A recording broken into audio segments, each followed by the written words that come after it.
3 nights ago, a woman named Sarah sat in her living room at 2 a.m., her phone clutched in trembling hands, tears streaming down her face as she scrolled through text messages from someone she had called her best friend for 7 years. The messages were kind, supportive, loving, everything a friend should say. But earlier that evening, Sarah had accidentally discovered something that shattered her world. She found out that this same friend, the one sending her heart emojis and prayers, had been secretly sabotaging her job opportunities, spreading lies about her to mutual friends, and even tried to seduce her husband at a Christmas party 6 months ago. Sarah told me later that what hurt most was not the betrayal itself, but the fact that she never saw it coming. She said she felt stupid, blind, naive. She kept asking me, how could I not see the signs? How was this person able to smile in my face while stabbing me in the back? How do I ever trust anyone again? And then she asked me the question that changed everything. She said, did Jesus know this would happen to me? Did he know about fake friends? Did he leave us any way to identify these spiritual Judases before they destroy us? And what I told her that night, what I am about to share with you right now,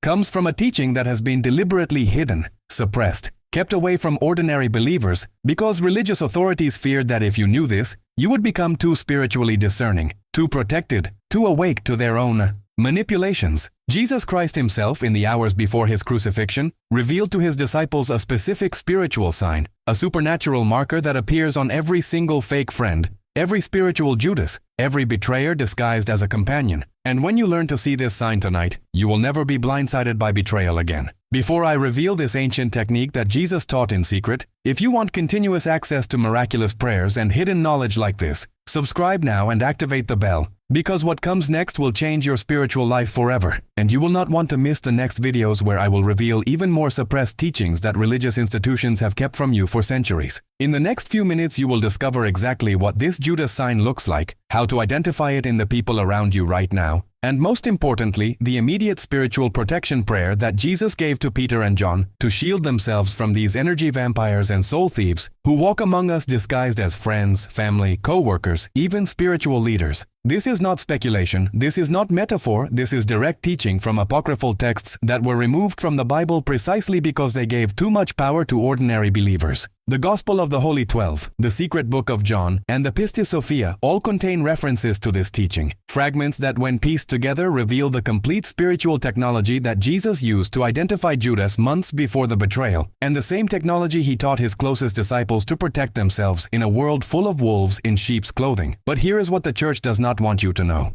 This sign is not complicated. It does not require years of theological study. It does not need a priest or pastor to interpret for you. It is simple, immediate, and available to anyone with eyes to see and a heart willing to face uncomfortable truth. Let me take you back 2,000 years to the upper room, 3 days before the crucifixion. The disciples are gathered, and there is tension in the air. Jesus has been speaking in parables all week, cryptic warnings about betrayal, about one among them who will hand him over to his enemies. The disciples are confused, anxious, looking at each other with suspicion. John, the beloved disciple, leans close to Jesus and whispers, "Master, how will we know who can be trusted? How can we identify those who smile with their mouths but curse with their hearts?" And Jesus does something unexpected. He does not give a theological answer. He does not quote scripture. Instead, he tells them to watch the eyes. He says, when someone speaks to you, claiming friendship, claiming love, claiming loyalty, look not at their words but at their eyes when they speak of your success, your blessings, your victories. A true friend's eyes will light up, will shine with genuine joy for you. But a Judas, a false friend, a secret enemy, their eyes will do something else. For just a fraction of a second, so quick you might miss it if you are not paying attention, their eyes will darken, will narrow, will flash with something cold and dead. That flash, that momentary darkness, is the spirit of envy revealing itself. It is the demon of competition exposing its presence. It is the mark of Judas, and once you learn to see it, you will see it everywhere. This teaching was too dangerous to leave in the canonical Gospels, because if every believer could identify fake friends instantly, the power structures that depend on manipulation and control would crumble. Think about it. How many corrupt religious leaders depend on having loyal followers who cannot see their true intentions? How many toxic family members survive by gaslighting you into doubting your own discernment? How many jealous co-workers advance by pretending to be your ally while secretly undermining you? The entire system of spiritual and emotional manipulation depends on your blindness. And Jesus, in his infinite compassion, gave you the antidote. He gave you the ability to see through the mask. Now, before I show you exactly how to use this discernment in your daily life, I want to ask you something that maybe no one has ever asked you with true compassion. How long have you been carrying the weight of betrayal in silence? How many sleepless nights have you spent replaying conversations, analyzing behaviors, trying to understand how someone you trusted could hurt you so deeply? If right now you recognize that you are tired of carrying this spiritual affliction alone, I want you to do something that may seem simple but is profoundly powerful. Write in the comments right now the phrase "I receive divine relief now." Do not underestimate the power of this public declaration. When you decree out loud, or in this case in writing, that you are open to receiving spiritual help, something shifts in the invisible realm. And beyond that, by commenting, you are helping the algorithm take this video to other afflicted souls who at this exact moment are desperately searching for the same help you needed. Do not keep this knowledge to yourself. Right now, I receive divine relief now, and allow your faith activated through this declaration to open the portals of grace. Let me explain the spiritual mechanism behind this Judas sign, because when you understand how it works, you will never doubt your discernment again. Every human being carries an energy signature, a spiritual frequency that radiates from their core. This is not mysticism. This is spiritual physics that ancient mystics understood, and that modern psychology is only now beginning to rediscover. When someone genuinely loves you, genuinely wishes you well, their energy signature harmonizes with yours when you experience success or joy. It is like two musical notes that blend into a beautiful chord. But when someone secretly envies you, secretly resents your blessings, their energy signature clashes with yours. It creates dissonance, friction, a jarring note that your spirit can feel even if your mind has not yet caught up. And this energetic clash manifests physically in their eyes. The eyes, as Jesus taught, are the windows of the soul. They cannot lie even when the mouth does. That flash of darkness you see, that momentary death in their gaze when you share good news, is their true spirit revealing itself before their social mask can reassert control. Saint Hildegard of Bingen, the 12th century mystic and doctor of the Church, wrote in her visions about what she called the shadow of Cain, a spiritual mark that appears on those who harbor murderous intent toward their brothers and sisters. She described it as a fleeting darkness that passes over the face, particularly concentrated in the eyes, when the afflicted person encounters the success or happiness of someone they secretly wish to destroy. Her writings on this were suppressed by the Vatican for centuries, locked away in archives because they gave too much power to ordinary believers to identify wolves among the flock. But fragments survived, passed down through mystical traditions, through hidden monasteries, through lineages of spiritual teachers who refused to let this sacred knowledge die. And now, in this moment, you are receiving what kings and princes paid fortunes to learn, what spiritual seekers spent lifetimes in monasteries hoping to discover. Here is how you apply this teaching starting tonight. When you are with someone who claims to be your friend, your ally, your supporter, and you share good news with them, news of a promotion, a healing, a financial blessing, a romantic opportunity, anything that represents your advancement or happiness, watch their eyes in the first 2 seconds after you finish speaking. Not their words, not their smile, not their hug, their eyes. If you see genuine light, genuine warmth, genuine expansion of joy, you are safe with this person. But if you see that flash, that flicker of darkness, that microsecond of coldness before the social smile kicks in, you have just identified a Judas. You have just seen the mark. And Jesus was clear in his hidden teachings. Once you see the mark, you must act. Not with cruelty, not with confrontation necessarily, but with spiritual wisdom. You must create energetic distance. You must stop feeding this person information about your life that they can use against you. You must protect your energy, your plans, your dreams from someone whose spirit has revealed itself as hostile to your well-being. I have witnessed this teaching transform lives in ways that seem miraculous, but are simply the natural result of spiritual clarity. A man named Michael came to me 8 months ago. Devastated because his business partner of 12 years had stolen clients, drained their shared accounts, and left him with massive debt. Michael was suicidal, broken, convinced he would never recover financially or emotionally. I taught him this discernment technique, and within 3 weeks he identified 4 other people in his life who were carrying the Judas sign. 1 was his own brother, 1 was a woman he was dating. 2 were people in his new church who had been positioning themselves as his mentors and advisors. When Michael confronted the pattern, when he had the courage to see what Jesus was showing him through their eyes, he made the hardest decisions of his life. He cut off his brother financially, he ended the relationship, he left that church. And within 6 months, everything shifted. New opportunities appeared, authentic relationships formed, his business recovered and actually exceeded where it had been before the betrayal. But more than the external success, Michael told me that what changed most was his inner peace. He said, "For the first time in my life, I am not walking around anxious and paranoid. I am not doubting everyone. I simply watch the eyes, I see the truth, and I act accordingly. I feel spiritually sober, awake, protected." This is what Jesus wanted for all of us. Not paranoia, not isolation, but clarity. The ability to see reality as it is, not as we wish it were. The freedom that comes from accepting that not everyone who smiles at you wishes you well, and that you have the God-given right and ability to identify who is safe and who is dangerous. Now, the teaching does not stop at identification. Jesus, being the master spiritual strategist that he was, also gave a protection protocol for when you have identified a Judas in your life, but cannot immediately remove them from your proximity. Maybe it is a family member you must see at gatherings, a co-worker you cannot avoid, a community member whose exposure would cause more harm than good in the short term. For these situations, Jesus taught what I call the Shield of Michael prayer, named after the archangel who stands as protector against all forms of spiritual attack. This prayer was recorded in fragments in the Pistis Sophia and in certain Coptic texts that survived the purges of early church councils. When you pray this prayer, either silently or aloud, in the presence of someone who carries the Judas sign, you create an energetic barrier that prevents them from accessing your spiritual frequency, from draining your energy, from planting seeds of confusion or manipulation in your mind. The prayer is simple but must be prayed with absolute conviction and focus. You say either in your mind or whispered under your breath, "Michael, Prince of Light, stand between me and all who wish me harm.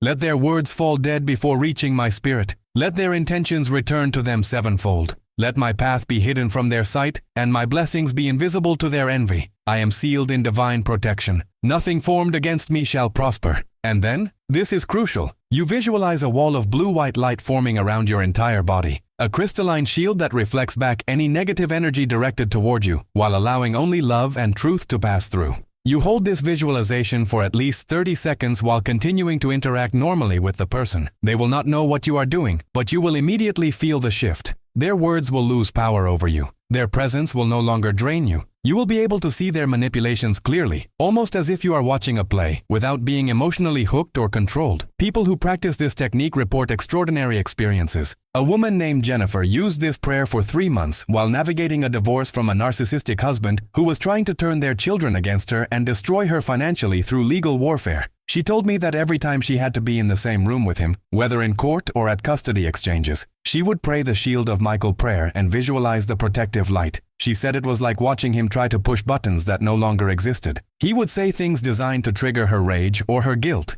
tactics that had worked for years, and she would simply observe him with calm clarity, unmoved, unaffected. The children noticed the change in her first. They stopped being confused by his manipulations because they could see that their mother was no longer participating in the chaos. Within 6 months, the custody arrangement shifted in her favor, not through legal maneuvering but because the judge could clearly see who was operating from stability and who was operating from malice. Jennifer told me this prayer did not just protect me, it exposed him. It forced reality to reveal itself because I was no longer feeding the illusion with my reactions. This is the power Jesus was trying to give us. Not just the ability to identify betrayers, but the spiritual technology to remain sovereign, protected, and clear, even when we must walk through valleys full of wolves. But I want to go deeper into the practical application because this is where most people get stuck. They learn the technique, they see the Judas sign in someone, and then they freeze. They think, maybe I imagined it, maybe I am being too harsh, maybe I should give them another chance. This is where spiritual warfare becomes psychological warfare, because the enemy of your soul knows that your compassion, your benefit of the doubt,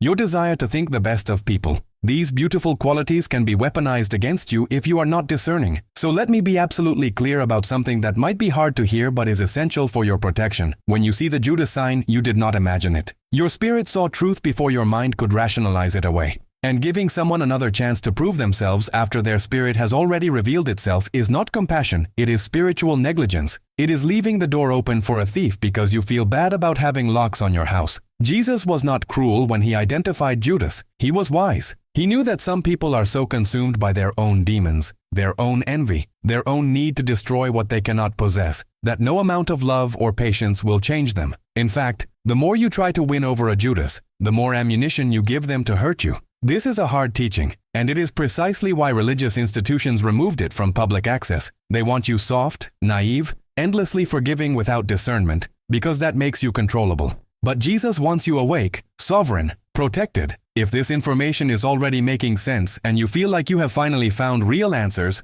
Leave your like now so that more people discover this knowledge. Your engagement is not just a gesture, it is spiritual activism. It is your way of saying that suppressed truth deserves to be amplified. Let me show you how this plays out in different relationship contexts, because the Judas sign manifests uniquely depending on the type of connection. In family relationships, the sign often appears during holiday gatherings or family milestones. You announce an engagement, a pregnancy, a job promotion, and you watch the eyes of your relatives. A true family member who loves you will have eyes that tear up with joy, that widen with excitement, that shine with pride. But a jealous family member, and these are often the most dangerous Judases because blood relations give them proximity and access, their eyes will tighten, will glance away quickly, will flash with that cold darkness before they force a smile and say congratulations through gritted teeth. I have seen mothers carry the Judas sign toward their own daughters, fathers toward sons, siblings toward siblings. The toxicity of familial envy is particularly corrosive because it is coated in obligation and guilt. You are supposed to forgive them. You are supposed to keep trying. You are supposed to maintain relationship because they are family. But Jesus never said you had to give energy vampires access to your soul just because you share DNA. In romantic relationships, the Judas sign appears when you achieve something independent of the relationship. Watch your partner's eyes when you share victories. A partner who truly loves you will celebrate your independence and growth. But a partner who sees you as property will reveal resentment and fear through their eyes. That flash shows your success feels like a threat to their control. In work environments, the Judas sign is everywhere. Look for it in colleagues who ask sweetly about your projects but have death in their eyes. Look for it in managers who praise publicly but whose eyes calculate how to take credit. The workplace is a battlefield. And if you cannot identify who is genuine, you will be sabotaged repeatedly. Even in spiritual communities, churches, prayer groups, the Judas sign appears with heartbreaking frequency. I have seen it in the eyes of worship leaders jealous of members whose anointing seems stronger, in pastors resentful of congregants whose testimonies are more powerful than their sermons, in prayer, warriors who secretly curse the very people they claim to be interceding for.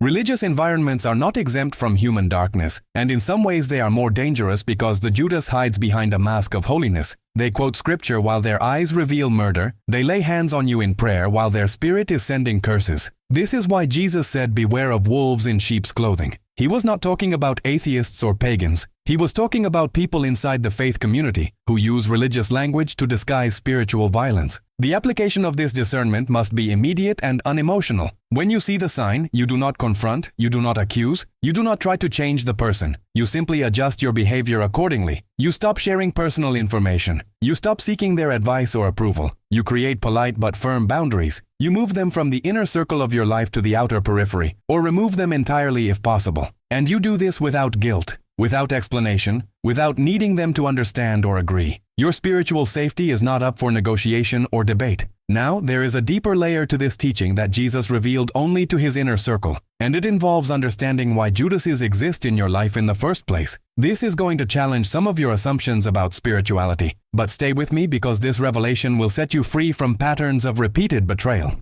Every Judas in your life is a mirror showing you where you have betrayed yourself. Read that again. Every fake friend, every envious family member, every sabotaging coworker is reflecting back to you the ways you have been disloyal to your own truth, your own boundaries, your own divine calling. Judas did not randomly appear in Jesus' life. Jesus chose him as a disciple knowing full well who he was and what he would do. Why? Because Judas represented the final test, the ultimate confrontation with betrayal that would force Jesus to decide between people-pleasing and destiny, between keeping everyone comfortable and fulfilling his mission. And the same is true for you. The Judases in your life are not accidents or bad luck. They are divine assignments designed to teach you the most important spiritual lesson you will ever learn. That your loyalty to God and to your own soul must supersede your loyalty to people who do not have your best interest at heart. When you see the Judas sign and you choose to ignore it, when you keep that person close despite what your spirit is showing you, you are betraying yourself. You are saying that their comfort, their approval, their presence in your life is more important than your own protection and peace. And the universe in its infinite wisdom will keep sending you Judases in different forms until you learn to honor your discernment and act on it. This is not punishment, this is education. This is your spirit trying to graduate you from the school of naivety into the mastery of spiritual sovereignty.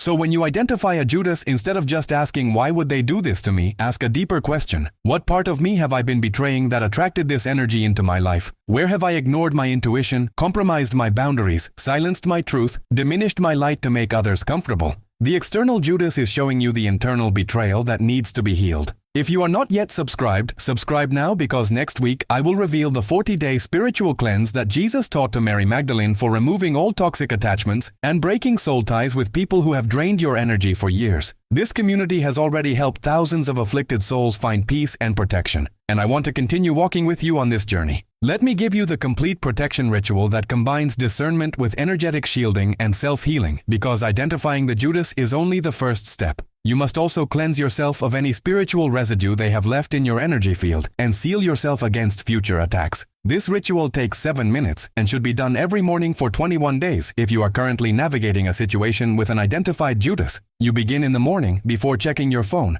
before speaking to anyone, ideally right after waking. You sit in a quiet space, close your eyes, and place your right hand over your heart. You take 3 deep breaths, and on the third exhale, you say out loud, I call upon the Spirit of Truth to show me all things clearly. I release all fear of seeing what is real. I release all attachment to people who wish me harm. I am willing to be alone rather than be in toxic company. Then you visualize every person in your life, one by one, and you pay attention to how your body feels when you bring each person to mind. If your body tightens, if your stomach clenches, if you feel heaviness or anxiety, that is your spirit showing you someone who carries the Judas energy. You do not judge it, you simply note it. You say their name silently and then you say, I see you clearly now and I release you to your own path. You are no longer welcome in my energy field. Then you visualize cutting an energetic cord between you and that person, literally see yourself taking spiritual scissors and severing the connection. You repeat this for every person who triggered a negative body response. After you have cut cords with all identified Judases, you then visualize divine white light pouring down from above, entering through the crown of your head, filling your entire body, and then expanding around you like a bubble of protection. You say, I am sealed in light. I am protected by truth. I am surrounded by angels. Only love and wisdom may enter my space. You sit in this visualization for 3 minutes, feeling the peace, feeling the safety, feeling the clarity. Then you open your eyes and you go about your day with the confidence that you are spiritually protected and energetically sovereign. People who complete this 21-day ritual report life-changing shifts. Toxic people either remove themselves without confrontation or they lose all power to affect them emotionally. A man named Robert did this ritual after identifying his boss as carrying the Judas sign. For 2 years, this boss had been taking credit for his ideas and blocking promotions. After 21 days, the boss was transferred, and Robert got promoted within 3 months. It was like the universe removed the obstacle once he did his part to energetically disengage. This is the power of combining discernment with energetic work. You are not just identifying the problem, you are actively participating in the solution through spiritual practice. As you have been listening to this teaching, faces have come to mind. People you love, people you have trusted, and now you are seeing the pattern, recognizing the sign. The pain is real and valid, but what comes after the pain is power. The power to never be blindsided again. The power to trust yourself. The power to build a life surrounded only by people who genuinely celebrate you and wish you well. As we close, I want to leave you with the final piece of this teaching, the piece that transforms discernment from a defensive tool into an offensive weapon for building the life you are meant to live. Once you have identified and removed the Judases from your life, you will find yourself with space, energetic space, emotional space, mental space, and nature abhors a vacuum. That space will be filled with something. The question is, will you consciously choose what fills it, or will you unconsciously allow new Judases to enter? This is where the teaching comes full circle. You must become intentional about who you allow into your inner circle. You must develop criteria, standards, non-negotiables. And those criteria must be based not on what people say, not on how charming they are, not on how much history you have with them, but on what their eyes reveal when you are blessed. Surround yourself only with people whose eyes light up when you win. Build friendships only with those whose energy expands when you expand. Invest your time and trust only in those who celebrate your success as if it were their own. This is not selfishness. This is spiritual hygiene. This is how you create a life where you are not constantly watching your back, where you can be vulnerable without being victimized, where you can shine without being dimmed by jealousy disguised as care. The knowledge you have received today is dangerous to the systems that profit from your confusion and pain. Use it wisely, use it immediately, and watch your life transform as you step into the clarity and protection that Jesus always intended for you to have. You are not meant to live in fear. You are not meant to doubt your discernment. You are not meant to keep giving chances to people whose spirits have already shown you who they are. You are meant to walk in power, in peace, in the absolute confidence that comes from seeing reality clearly and acting accordingly. Write in the comments, I am protected by truth, so that your declaration activates your spiritual vision and helps others find this teaching. Like this video so the algorithm shows it to every person who has been praying for discernment and protection. Share it with someone you know is currently being betrayed and does not yet see it. And if you found value in this, if you feel like you have finally found answers that religious institutions have kept from you, subscribe and activate notifications because next week I am revealing the prayer of Enoch for severing generational curses and bloodline betrayals that have followed your family for generations. This community is your refuge, your training ground, your family of spiritual warriors who refuse to live in deception anymore. Welcome home. You are seen, you are protected, and you are loved. Now go and walk in the light of truth that can never be extinguished.